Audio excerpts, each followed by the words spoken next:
Et sache que je vais réviser pour en tirer encore d'autres thèmes plus tard. Voilà pourquoi je le filme. Ce n'est pas pour que les hommes, ceux qui nous regardent profitent, mais c'est très important pour nous-mêmes. Tu peux t'asseoir si c'est permis. Hein? Bah après, ça, on voit en bas, ça fait bizarre. Ah, d'accord. Alléluia. Nous venons de lire une histoire concernant Marie, la jeune fille de Bethléem. Marie. La parole de Dieu nous dit que Marie était vierge. Et cette vierge avait pour fiancé Joseph, qui est de la tribu de David, sinon qui est de la famille de David. La parole de Dieu nous dit que Marie est tombée enceinte. Son fiancé Joseph, qui a appris cela plus tard, il va être en colère. Il se sent déshonoré. Mais parce que, comme la Bible dit, comme Joseph était un homme bon, il va choisir de rompre en secret avec Marie. Oh Marie, la Vierge. Marie, une jeune fille d'audace. Marie, une vierge. Une jeune fille de vision. Marie, une jeune fille soumise. Marie, une jeune fille qui est remplie de la crainte de Dieu. Marie, une femme de destinée. Elle était vierge. En Israël, une femme, sinon qu'une jeune fille qui n'est pas mariée, ne peut pas avoir des rapports intimes avec elle, ne peut pas avoir des rapports intimes. Et encore moins tomber enceinte. Alors là, c'est l'apothéose.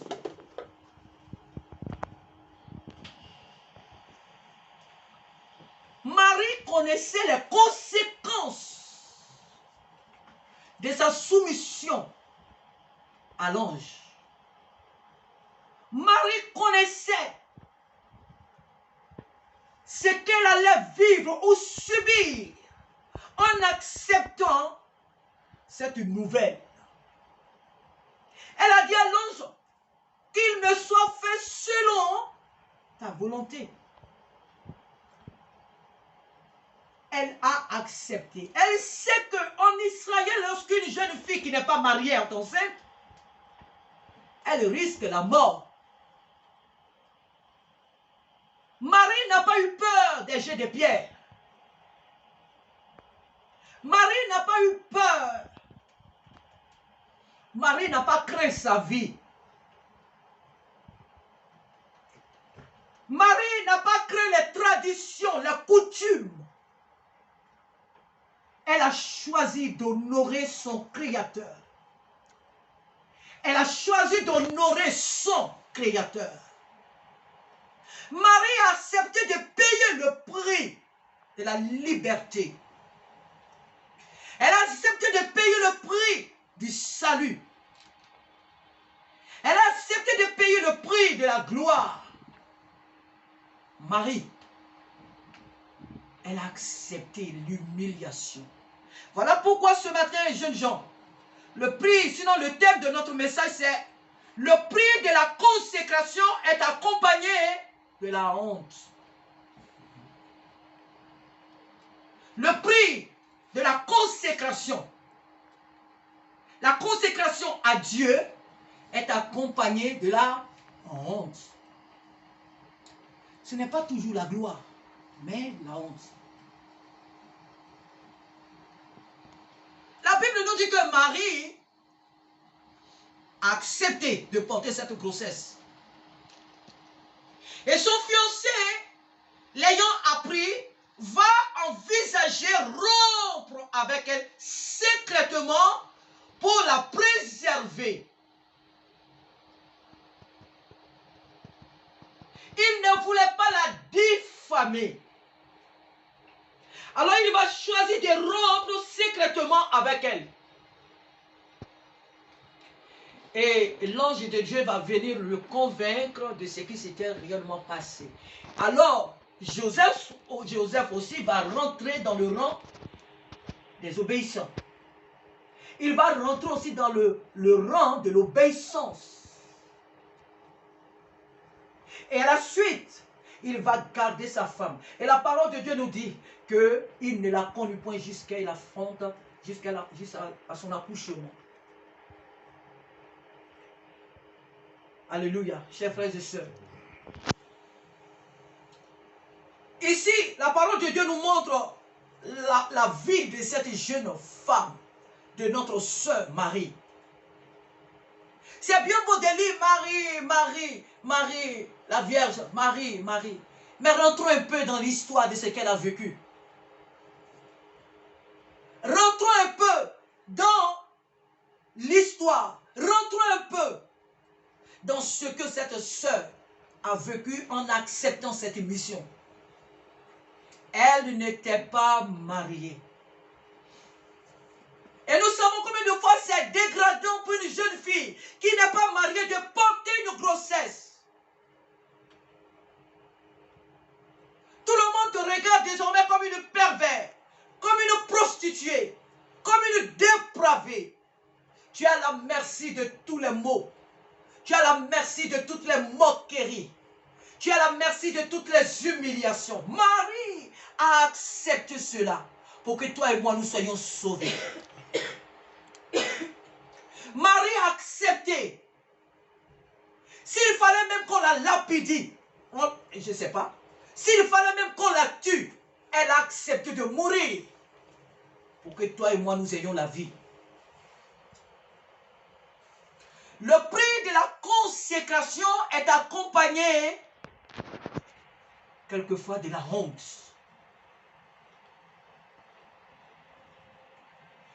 Qui avons-nous réellement accepté? Qui est-ce que nous suivons? De qui nous nous réclamons? De quel camp sommes-nous? Qui adorons-nous? Qui chantons-nous tous les jours? Est-ce Jésus ou est notre Dieu? Si c'est Jésus que nous avons choisi, nous devons savoir que ce Jésus, le servir, nous traîne quelquefois à des humiliations. Servir Jésus nous conduit souvent à la honte. La honte que le monde n'a pas. L'humiliation que ceux qui ne le connaissent pas n'ont pas. Les épreuves que ceux qui ne le connaissent pas n'ont pas. C'est à cela que nous conduit à accepter Jésus, marcher avec Jésus.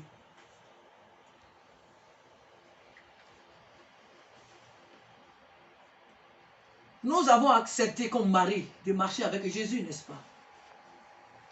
Le jour où nous avons rencontré le Seigneur, nous avons dit, Seigneur, à travers les eaux du baptême, oui, Seigneur, je veux marcher avec toi. Oui, Jésus, désormais, tu deviens mon maître. Que ce soit une vallée, j'y serai avec toi. Dans le puits, j'y serai avec toi. Dans les épreuves et les difficultés, j'y serai avec toi. Je ne t'abandonnerai jamais. Parce que nous savons que la finalité, c'est le salut. La finalité, c'est la gloire. La finalité, c'est le ciel. Alors ce que nous allons subir là, en cet instant-là, ne nous importe peu. Ce que nous vivons sur cette terre, comme épreuve, comme difficulté, comme humiliation, comme je ne sais quoi, cela nous importe peu. Parce que nous avons une vision comme Marie. Marie savait que là, où elle avait cette grossesse, elle allait être humiliée, ridiculisée, rabaissée. Mais l'accouchement, son accouchement, allait porter la vie à l'humanité. Elle savait que son accouchement, ça allait apporter le salut, allait apporter la gloire, allait apporter la délivrance à l'humanité. Alors, l'humiliation qu'elle subissait là, qu'elle vivait là à l'instant, lui importait peu. Parce qu'elle savait que l'accomplissement de tout cela n'était que, ne pouvait lui apporter que la gloire. tout ça, c'était la délivrance de l'humanité. Marie, elle a accepté de connaître toutes ces choses, de les traverser. Nous, en tant qu'enfants de Dieu, comme je l'ai dit tout à l'heure, nous avons accepté de marcher avec Jésus.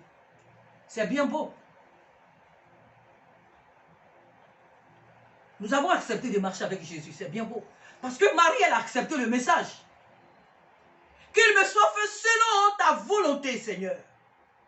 Je suis ta servante. Qu'il me soit fait selon ta volonté. C'est bien beau de le dire. Mais tu vas porter la grossesse. Ce ne sont pas seulement les mots. Tu as ouvert la porte, je vais rentrer. Tu as dit qu'il me soit fait selon ta volonté. Alors il arrive, il va vivre en toi pendant 9 mois. Ce n'est pas une heure, ce n'est pas 2 jours, ce n'est pas 2 mois, c'est 9 mois. 9 mois de honte, 9 mois d'insulte, 9 mois de jugement, 9 mois d'écrasement, 9 mois de rejet, 9 mois de moquerie qu'elle va porter. Elle accepte cela. Combien sommes-nous des chrétiens? Combien d'entre nous, pour une petite épreuve, ils abandonnent Jésus? Combien sont parmi nous ceux qui, pour une petite épreuve, abandonnent Jésus, abandonnent le salut? À cause d'un travail, on abandonne Jésus. À cause d'un mariage, on abandonne Jésus. À cause des diplômes scolaires qu'on n'a pas, on abandonne Jésus. À cause d'une maison qu'on n'a pas, on abandonne Jésus. À cause des vêtements qu'on n'a pas, on abandonne Jésus. À cause d'une voiture, on abandonne Jésus. Alors, qu'un jour dans les eaux du baptême, on a dit, Seigneur, je te suivrai. Seigneur, je sais. Tu vas suivre Jésus jusqu'à la fin de ta vie? Oui. Quelles que soient les épreuves, les difficultés, tu vas suivre Jésus? Oui. Mais lorsque ces épreuves-là pointent leur nez, on disparaît. On n'est plus enfant de Dieu. On est confondu aux païens. On marche comme les païens. On parle comme les païens. On humilie le Seigneur.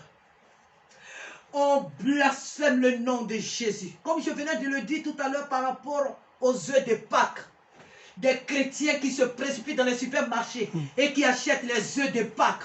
Alors que la Pâque, c'est le sang de quelqu'un, le Dieu vivant, qui a été pendu au bois pour nous sauver. Ce ne sont pas les œufs de Pâques. Mais il y a des chrétiens qui achètent cela, des blasphèmes.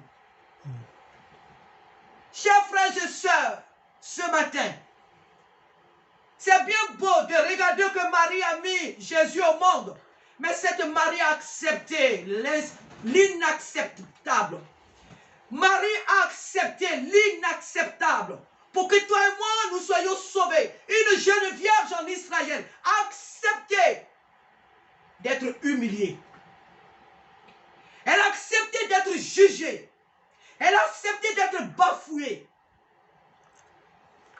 Pour que toi et moi nous soyons sauvés. Si nous avons accepté Jésus-Christ, ce n'est pas pour être honoré tous les jours. Ce n'est pas pour être acclamé des hommes. Si nous avons accepté de marcher avec Jésus, ce n'est pas pour être élevé des hommes. Ce n'est pas pour vivre selon nous, notre façon, notre manière de vivre. Ce n'est pas pour vivre selon nous, notre mentalité. Ce n'est pas pour marcher selon ce que les autres disent, mais selon ce que lui, Dieu, il dit. Car Marie avait une intimité avec son Dieu. Marie, cette jeune fille, avait une intimité avec Dieu. Voilà pourquoi elle dit, je suis ta servante. Elle n'est pas devenue servante au moment où l'ange de Dieu lui parlait. Elle était déjà une servante de Dieu. Voilà pourquoi elle dit, je suis ta servante. Qu'il me soit fait selon ta volonté. Il y a un prix à payer. La consécration est accompagnée de la honte. Dans notre marche avec Jésus-Christ, nous allons connaître la honte. Nous allons connaître des jugements, des rejets, des blâmes. Nous allons connaître toutes sortes de choses. Mais n'oublions pas que la finalité, c'est la gloire. N'oublions pas que la finalité, c'est le ciel. Voilà pourquoi, comme Marie, nous ne devons pas considérer les petites épreuves que nous vivons à l'instant, les petites difficultés que nous vivons sur cette terre. Ce ne sont que des moments, des courts moments que nous vivons. Mais l'éternité glorieuse, c'est ce qui est le plus important et c'est ce qui nous attend. Marie a visé beaucoup plus haut.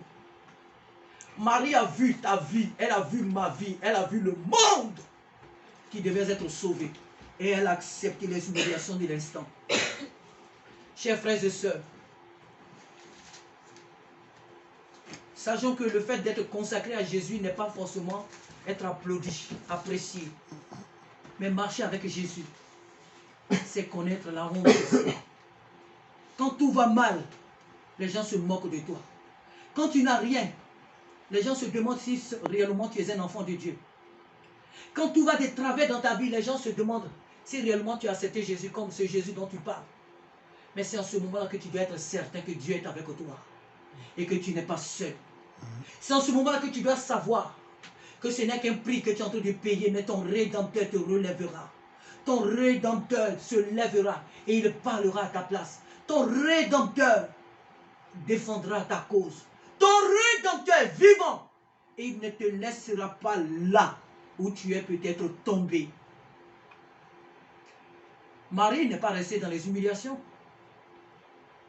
Après avoir enfanté Jésus, nous avons vu ce que Marie a vécu. Marie a vécu dans l'honneur. Après avoir enfanté Jésus, Marie est devenue la mère de celui-là qui fait les miracles.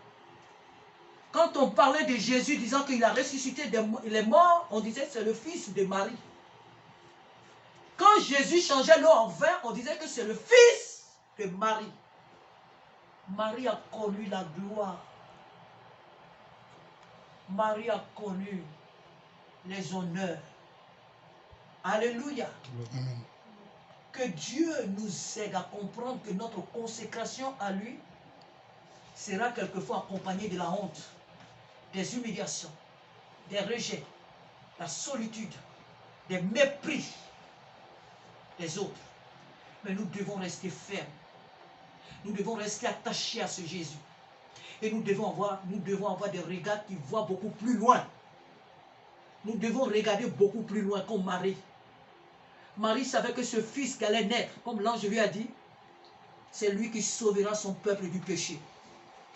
Mon frère, ma soeur, si tu tiens ferme, tu seras aussi sauveur d'une vie. Amen. Tu seras aussi sauveur d'une famille. Tu seras aussi sauveur d'un peuple. Tu seras aussi sauveur de quelqu'un. Et c'est à cela que tu dois regarder. Demain, tu auras une famille. Demain, Dieu va te confier des enfants. Si tu restes ferme attaché à Jésus, demain, ta destinée, demain, tes enfants connaîtront Jésus. Tu ne vas pas les élever dans la déchéance, mais les élever dans la crainte de Dieu. Voilà pourquoi tu dois tenir ferme. Malgré les épreuves, les difficultés que tu traverses, tu dois tenir ferme. Je vais m'arrêter là. Il y a beaucoup à dire dans ce passage. Mais l'essentiel ce matin, c'est de savoir que lorsque nous sommes consacrés à Christ, ne nous attendons pas toujours aux applaudissements des hommes. Parce que nous traverserons, quoi que nous le voulons ou pas, nous traverserons des moments de honte, des humiliations, des bassesses et autres. Mais si nous restons attachés à la parole que Christ nous a donnée, si nous restons attachés et restons fidèles à Christ, ce Dieu auquel nous sommes attachés ne nous abandonnera jamais. Et nos têtes seront toujours levées. Amen. La tête de Marie n'était pas abaissée. À l'accouchement, sa tête s'est relevée. Parce que son fils n'était pas n'importe qui. Il changeait l'eau en vin, il ressuscitait les morts, il donnait la vie, il apportait la guérison aux malades. Que Dieu nous aide ce matin à payer le prix. Que Dieu nous aide ce matin à voir beaucoup plus loin comme Marie. Au nom de Jésus-Christ, je m'arrête là. Merci Saint-Esprit pour ces quelques mots. Que toute la gloire te revienne à jamais. Alléluia. Amen.